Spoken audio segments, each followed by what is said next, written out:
Egyptians started pottery in Africa. Egyptians started making pottery around 4000 BCE. This dates Egyptian pottery earlier than the Old Kingdom. The earliest Egyptian pottery followed the hand building pottery technique. Many of the discovered pieces use the coil hand building method. Now, we should sit down and think for ourselves, why did the Egyptians come up with this first than any other person? Well, we should think again. Actually, people in West Africa were the first people to discover, according to evidence, pottery in Africa. In fact, they double this time because they're in 9800 BC.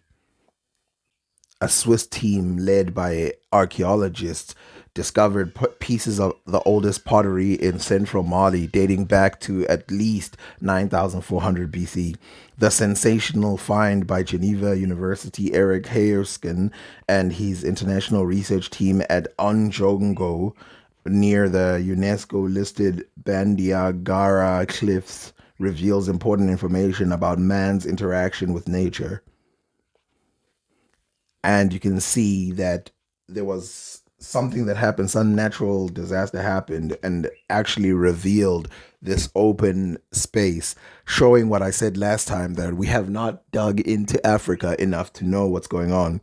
In fact, the method of making ancient Egyptian pottery is similar to the methods to making it all over Africa. And because we know that African areas had pottery before ancient Egypt, we know that a lot of the methods that they took were from Africa. And then later they took some ideas from the Middle East.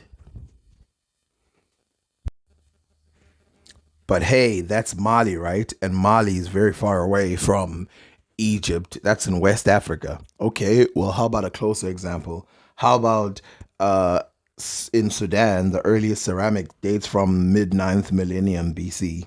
How about that area in Upper Nubia, showing that the Nubians were there first in terms of pottery, and the Nubians had another style that's called the red top style with the black bottom. And that type of pottery has been found all over Africa again, but it's also been found in Egypt. It's actually one of the more popular styles. And again, I will say it one more time. Pottery in Egypt, their styles, their versions start first in Africa proper, and then they Historic, move into traditional African Egypt ceramics. and The common possibly denominator to into all these the Middle pieces is East. that they are traditional, they are earthenware, they are hand built. That means they're not made on a potter's wheel, and they're not fired in a kiln. They're pit fired, which is they're just piled up on the ground. A combustible material is placed on top of them. It's a bonfire essentially. And also, very importantly, they're all made by women. They're not just strictly. So, what's the point of this? Well, it's to shut down this idea that Egypt was the bringer of technology to Africa, and that ideas would come through from the Middle East and then spread throughout Africa, like farming and all this other stuff. In fact, Egypt was a benefactor of Africa. Egypt was a area in which ideas from Africa came together in one place. Something that I want you to realize is the reason why some civilizations that had trade areas grew so large is because trade is good. And when you get ideas from multiple nations, you start to become this dominant power. This is why Egypt was so fascinating, even though most of its ideas were got from further south. Isn't it funny how the Egyptians themselves state that they came from further south? They themselves use words that make it sound like they came from further south. They call it the land of their gods. They call it their origin place. They say that they migrated from further south, and that's the Egyptians. Secondly, the evidence seems to point to a movement to that direction. Thirdly, let's go back to linguistics. Afro-Asiatic, the languages of Afro-Asiatic start somewhere south and then they spread throughout Africa. And guess what? There's a West African version of Afro-Asiatic called the Omotic branch. So it's not impossible for West Africans to have migrated into areas like Egyptians' areas. Thirdly, or lastly, let's look at the point that rubs it all together and gets it all together. There's stuff found in Africa that was never found in Egypt. Ideas that just never made it across the other side that we know date far back than we can actually calculate. So, if Egypt is the contributor, if Egypt is the giver in Africa, why is it that it doesn't have all the ideas that the other African nations had? Now, of course, again, I will state this. Egypt was put in such a good position that it could benefit from multiple nations, just like Somalia that I read last time. Is in such a good position. This is why it could trade with Europe, it could trade with the Middle East, it could trade with India, it could trade with China, and it could trade with Egypt. And then it became powerful and it could invent camels as transport because it was in such a prime position.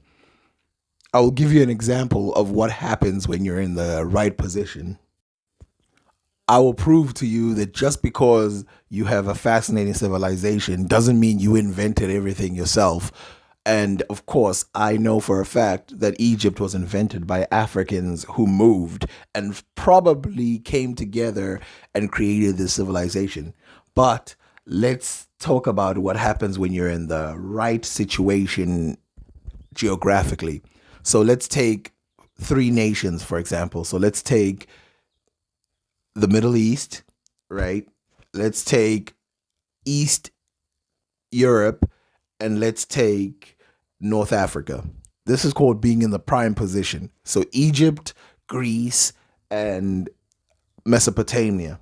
These places are in the prime position to benefit from all nations. And this is why you see inventions in Europe. You see them somewhere further south, but Greece becomes this crazy place. Turkey becomes this crazy place. Rome becomes a crazy place. Egypt becomes this crazy place. Mesopotamia becomes this crazy place because trade that's coming from India before it makes its way to Europe or Egypt has to flow through the Middle East. Therefore, the benefit of the Mesopotamians is that they get first trade and then they dither it past other people, giving it to whoever they okay, we're gonna give it to the Egyptians, give it to the Europeans. But it works the other way. Anything that the Europeans try to trade, they have to do it through the Middle East if it wants to go that direction, and they have to do it through the North Africans if it's going to go through that direction. And therefore, Egyptians benefited massively from this type of trade. Now, your question would be, but there's civilizations out there that are out of the way and still very impressive. But generally speaking, if you look at it, places that are far away from trade areas will not have as much ideas. Everybody comes up with ideas, unique ideas, because of their location, as I've shown you with other African places. But you have to have this trade thing with people who come up with ideas you could have never come up with because where they lived has different things to tackle. So, for example, if you look at the Middle East, it's one of the most sophisticated places in the world, one of the most diverse too. From their eastern side, they are mixed with Asians. From their western side, they are mixed with Europeans.